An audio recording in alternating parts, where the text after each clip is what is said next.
है और एक लड़का एंड्री उसी अपार्टमेंट में किसी लेडी से मिलने के लिए आता है। एक आदमी दरवाजा खोलकर एंड्री को अंदर बुलाता है। उसके बाद एंड्री उस लेडी मारा को बताता है कि उनके साथ एक ट्रॉमेटिक इवेंट हुआ था, इसलिए वो अब चाहता है कि उसकी वाइफ की मेमोरी से वो इंसिडेंट इरेज हो जाए। फिर मारा एंड्री की आंखों में देखकर उस इवेंट को रिकॉल करती है, जिसमें हमें दिखाया जाता है कि एंड्री और उसकी वाइफ ओलिया कहीं बाहर से घर आते हैं तो उनके घर में रॉबर्स होते हैं। वो लोग ओलिया को पकड़कर उसके साथ जबरदस्ती करने लगते हैं। एंड्री उसे बचा नहीं पाता और किसी तरह घर से बाहर भागकर लोगों को मदद के लिए बुलाने जाता है। उसके बाद मूवी प्रेजेंट टाइम में शिफ्ट होती है और एंड्री बताता है कि वो रॉबर्स ओलिया का रेप नहीं कर सके थे क्योंकि मेरी आवाज सुनकर नेबर्स आ गए थे। ओलिया उस वक्त प्रेग्नेंट थी और इस हादसे की वजह से उसका मिसकैरेज हो गया था। वो इस सब का जिम्मेदार एंड्री को समझती थी और उससे नाराज थी क्योंकि वो उसे बचाने के लिए रॉबर्ट से लड़ा नहीं था। इसलिए अब एंड्री चाहता था कि ओलिया ये सब भूल जाए।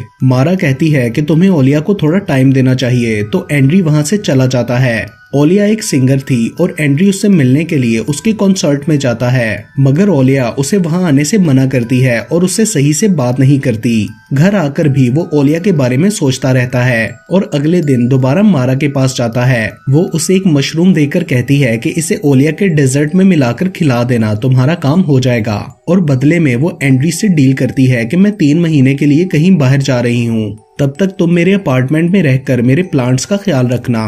एंड्री मान जाता है। उसके बाद वो ओलिया के लिए मशरूम वाली डेजर्ट लेकर जाता है, जिसे खाने के बाद ओलिया एंड्री के पास घर आती है। वो दोनों अच्छा टाइम स्पेंड करते हैं। ओलिया कहती है कि हमें कहीं और रहना चाहिए। अगले दिन एंड्री उसे मारा के अपार्टमेंट में लेकर जाता है और बताता है कि कुछ अरसे के लिए हम यहाँ रहेंगे। ओलिया को वो अपार्टमेंट बहुत पसंद आता है। वहाँ एक रूम लॉक था और एंड्री बताता है कि इसमें ऑनर की चीजें हैं और हर मंथ एक आदमी आकर इन चीजों को चेक करेगा। अगले दिन एंड्री ऑफिस में अपने दोस्त किरिल को बताता है कि मेरे और ओलिया के बीच सब ठीक हो गया है। मारा के बारे में एंड्री को किरिल ने ही बताया था। उसके बाद वो घर जाता है और ओलिया के साथ अच्छा टाइम स्पेंड करता है। रात को उसे एक बच्ची नजर आती है जो कहती है कि तुम लोग इस जगह से चले जाओ, वो तुम्हें ट्रिक करेगी, ख्याल रखना। ये कहकर वो बच्ची वहाँ से गायब हो जाती है। फिर अपार्टमेंट में एक घोड़ा भी आता है। उसके बाद एंड्री की आंख खुलती है और वो बेड पर होता है। वो ऑफिस जाने के लिए लेट हो रहा था तो वो जल्दी से ऑफिस चला जाता है। वहाँ वो मारा को कॉल करके बताता है कि ओलिया तो सब कुछ भूलती जा रही है, मगर मुझे अपार्टमेंट में वियर्ड चीजें नजर आ रही हैं। तो मारा कहती है कि ये सब साइड इफेक्ट्स हैं। दूसरी तरफ ओलिया को विजन आता है जैसे कोई उससे टच कर रहा हो। वो अपार्टमेंट से बाहर आकर एंड्री के ऑफिस चली जाती है। बाहर कोई खड़ा उसे जाता हुआ देख रहा होता है। वो दोनों बाहर एंजॉय करते हैं। अगले सीन में हम उन दोनों को अपने बेड पर सोया हुआ देखते हैं और वो मारा के साथ वाला आदमी उन्हें देख रहा होता है। अचानक ओलिया की आंख खुलती है और वो एंड्री को उठाती है। एंड्री उससे पूछता है कि तुमने अपने आने का क्यों नहीं बताया, लेकिन वो किसी बात का जवाब नहीं देता और वहाँ से चला जाता है। ओलिया इस सबसे थोड़ा डरी होती है। एंड्री उसे तसल्ली देकर ऑफिस चला जाता है। अगले सीन में ओलिया एंड्री को घर जल्दी वापस आने के लिए वॉइस मैसेज करती है और उसके बाद वो अपनी सिंगिंग प्रैक्टिस कर रही होती है तो उसे किसी बच्चे के रोने की आवाज आती है और फिर उसे विजन आता है कि कोई बच्चे को खिड़की से बाहर रखकर खड़ा है। उधर एंड्री उसे कॉल करता है मगर वो पिक नहीं करती तो वो घर आ जाता है जहाँ ओलिया बैठी होती है और उसे देखकर रोने लगती है। उसे वो इंसिडेंट फिर से याद आ गया था और वो एंड्री से लड़ती है कि तुम वहाँ मेरे साथ क्यों नहीं थे। एंड्री उसे तसल्ली देता है और फिर ओलिया खुद को वॉशरूम में बंद कर लेती है। एंड्री मारा से कांटेक्ट करने की कोशिश करता है मगर कॉल नहीं मिलती। अगले सीन में एंड्री किसी से उस अपार्टमेंट के बारे में पूछता है तो वो बताती हैं कि 1938 के बाद इसकी ऑनर मारा मेजोरा थी और उससे पहले कोई हाई रैंक पुलिस ऑफिसर इसका ऑनर था और 1953 के बाद के रिकॉर्ड्स नहीं हैं। तो एंड्री वहां से किरिन के पास ऑफिस जाता है और उसे बताता है कि नेशनल प्रॉपर्टी रजिस्टर में और ऑनलाइन भी उस अपार्टमेंट के बारे में कोई इन्फॉर्मेशन नहीं है, जैसे वो लेडी एग्जिस्ट ही ना करती हो। ओलिया ठीक नहीं है और मुझे उस लेडी से मिलना है, मगर किरिन कहता है कि मुझे उसके बारे में नहीं पता, मैंने सिर्फ ऑनलाइन उसके बारे में पढ़कर तुम्हें बताया था। दूसरी तरफ ओलिया सोकर उठती है तो उसे अपार्टमेंट का वो लॉक रूम खुला हुआ मिलता है। वो अंदर चली जाती है और अलमारी से मारा का ड्रेस निकाल लेती है। उधर एंड्री ओलिया के कंसर्ट के लिए जाता है लेकिन वो इनवाइटेड ही नहीं था। उसे ओलिया वहां नजर आती है मगर वो एंड्री को पहचानने से इनकार कर देती है और एज अ फैन अपना शो देखने के लिए कहती है। एंड्री ओलिया के बिहेवियर पर हैरान होता है। उसे अपनी रो में मारा बैठी हुई नजर आती है लेकिन ये सिर्फ उसका एक विजन था वो वहाँ फस क्रिएट करता है तो गार्ड उसे बाहर निकाल देते हैं। एंड्री अपार्टमेंट आकर उस लॉक रूम में जाता है। उसे वहाँ कुछ पुरानी फोटोज मिलती हैं जिसमें एक नई फोटो उस आदमी की भी थी जो मारा के साथ था। फिर उसे एक सीक्रेट दरवाजा मिलता है जिससे वो किसी और पुराने से अपार्टमेंट में पहुंच जाता है जहाँ अजीब सी चीजें पड़ी थी। वहाँ अलमारी में पुलिस ऑफिसर का यूनिफॉर्म हैंग होता है। वो अपार्टमेंट बहुत अजीब था। एंड्री को मारा की कुछ पुरानी फोटोज भी मिलती हैं। वो एक एक रूम से गुजरता हुआ आगे बढ़ता जा रहा था। तभी वहाँ वही पहले वाली बच्ची आकर एंड्री को आगे जाने से रोक देती है और कहती है कि मारा ने तुम्हें यहाँ धोखे से बुलाया है। वो हमेशा जवान रहना चाहती है। उसने तुम्हें और ओलिया को ट्रिक किया है। फिर वो बच्ची एंड्री को एक पेपर पढ़ने के लिए देती है जिसे पढ़ते हुए वो एक पुराने विजन में पहुंच जाता है जहां मारा पुलिस ऑफिसर से अपने बाप और कुछ लोगों को मरवा देती है। फिर वो बच्ची उसे विजन से बाहर लाती है और ओलिया को ढूंढने के लिए कहती है और बोलती है कि उसे यहाँ मत आने देना, ना ही तुम वापस आना। एंड्री उसे ढूंढने जाता है मगर वो नहीं मिलती और वापस अपार्टमेंट आने पर वो भी लॉक्ड होता है। फिर एंड्री ओलिया की मिसिंग रिपोर्ट लिखवाने के लिए पुलिस स्टेशन जाता है मगर कोई उसकी बात नहीं सुनता। उसके बाद वो ऑफिस जाकर इंटरनेट पर मारा के बारे में सर्च करता है तो एक वीडियो में वो वाटर टावर के पास वाले फार्म के बारे में बताती है।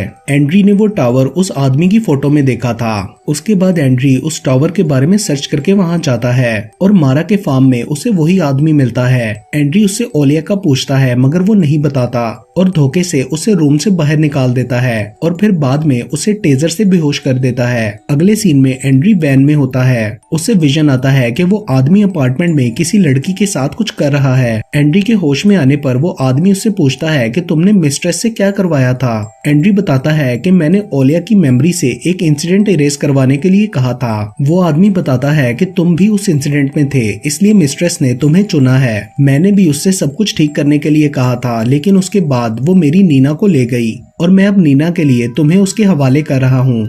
जब तक वो नहीं चाहेगी तुम उसे ढूंढ नहीं पाओगे। पुलिस भी कुछ नहीं कर सकती। दूसरी तरफ मारा ओलिया और कुछ लोगों के साथ एक जगह पर कोई रिचुअल परफॉर्म करती है। वहाँ ओलिया को रॉबर्स का विजन आता है और वो बाहर भागने लगती है। उधर वो आदमी एंड्री को उस पुराने सीक्रेट अपार्टमेंट में उस रूम में लेकर जाता है जहां एंड्री को उस बच्ची ने जाने से रोका था। नीना वहां पर दीवार में मशरूम्स के साथ अजीब तरह से बंधी हुई थी। वो आदमी एंड्री को जंजीर से बांध देता है और नीना को बताता है कि मैं इसे और इसकी बीवी को तुम्हारे लिए ट्रेड करूंगा। वो उसे रोकती है। वो पानी पीने के लिए बाहर जाता है तभी मारा जमीन से निकलकर वहां आ जाती है और उस आदमी के वापस आने पर उसे टेज करके बेहोश कर देती है और उस पर जादू करके उसे अजीब सा बना देती है। फिर वो एंड्री को एक रिडल देकर कहती है कि इसे सॉल्व करो तो तुम फ्री हो जाओगे।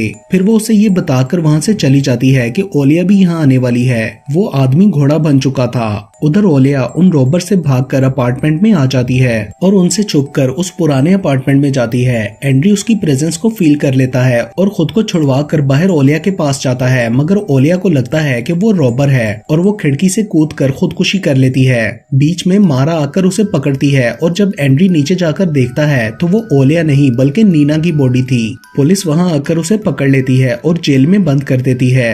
अगले सीन में उसे विजन आता है कि नीना की जगह ओलिया दीवार में बंधी है और मारा उसका खून पी रही है। उसके बाद एंड्री को होश आ जाता है और इन्वेस्टिगेटर उसे बताता है कि उस अपार्टमेंट में अलमारी के पीछे कोई सीक्रेट रास्ता नहीं है और वो साथ वाला अपार्टमेंट किसी लेडी का है जो बाहर रहती है। ऑफिसर उसे अपार्टमेंट के रेंटेड डॉक्यूमेंट्स भी दिखाता है जिस पर एंड्री के साइन थे और कहता है कि तुम जा सकते हो, किसी ने तुम्हारी बेल करवा दी है। उसके बाद एंड्री उस अपार्टमेंट में जाता है तो वहाँ वो सीक्रेट रास्ता था। एंड्री उसके अंदर उस रूम में जाता है और वहाँ जंप कर देता है जहाँ जमीन के अंदर से मारा आई थी। तो वो उस पुराने जमाने में पहुंच जाता है जिसका उस बच्ची ने उसे विजन दिखाया था। तभी वही बच्ची आकर एंड्री को वहां से जाने के लिए कहती है। उधर एक अस्तबल में बहुत सारे घोड़े थे जिनका वो बच्ची ख्याल रख रही थी और वो एंड्री को बताती है कि मारा ने तुम्हारे गिल्ट की वजह से तुम्हें चुना है क्योंकि उसके फादर ने भी ऐसा ही किया था। एंड्री पूछता है कि उसके फादर ने क्या किया था और उसने बाकी लोगों के साथ अपने फादर को क्यों मरवा दिया। तो बच्ची एंड्री को एक विजन दिखाती है जिसमें कुछ ऑफिसर्स मारा के फादर के साथ डील करके उसे बचपन में ले गए थे, जिससे हमें पता चलता है कि ये बच्ची मारा का ही बचपन है। तभी ओलिया की आवाज पर एंड्री होश में आता है। ओलिया उसे वहां से जाने का कहती है और बोलती है कि मुझे मारा ने सब बता दिया है, मगर एंड्री नहीं जाता और मारा के सामने जाकर कहता है कि मैं ओलिया को लेने आया हूँ। मारा कहती है कि तुम ओलिया से बहुत प्यार करते हो इसलिए उसे ले जाने के लिए तुम्हें टेस्ट पास करना होगा। एंड्री मान जाता है और तभी वो वापस उसी इंसिडेंट में पहुंच जाता है। वहाँ पर रॉबर उसे चाकू मार देता है और ओलिया से पैंट्स उतारने के लिए कहता है। मारा भी वहाँ एंड्री के पास आ जाती है। रॉबर्स ओलिया के साथ जबरदस्ती करते हैं और मारा एंड्री से कहती है कि मैं ये सब रोक सकती हूँ अगर तुम मेरी मशरूम खाकर जो कुछ पीछे हुआ वो सब कुछ भूल जाओ। एंड्री मान जाता है और तभी सीन प्रेजेंट टाइम पर शिफ्ट होता है। एंड्री ओलिया से कहता है कि ये डील नहीं बल्कि ट्रिक कर रही है, इसलिए तुम यहाँ से भाग जाओ। मगर मारा सुन लेती है और उन दोनों को मारती है। ओलिया लैंप से उसके जादुई मशरूम्स को आग लगा देती है और एंड्री को लेकर बाहर भागती है। बाहर वो बच्ची उन्हें वहाँ से भागने में मदद देती है और मारा को घोड़ों के पास बंद कर देती है। वो दोनों उस घड़े से वापस अपार्टमेंट में आ जाते हैं और उस जादुई अपार्टमेंट से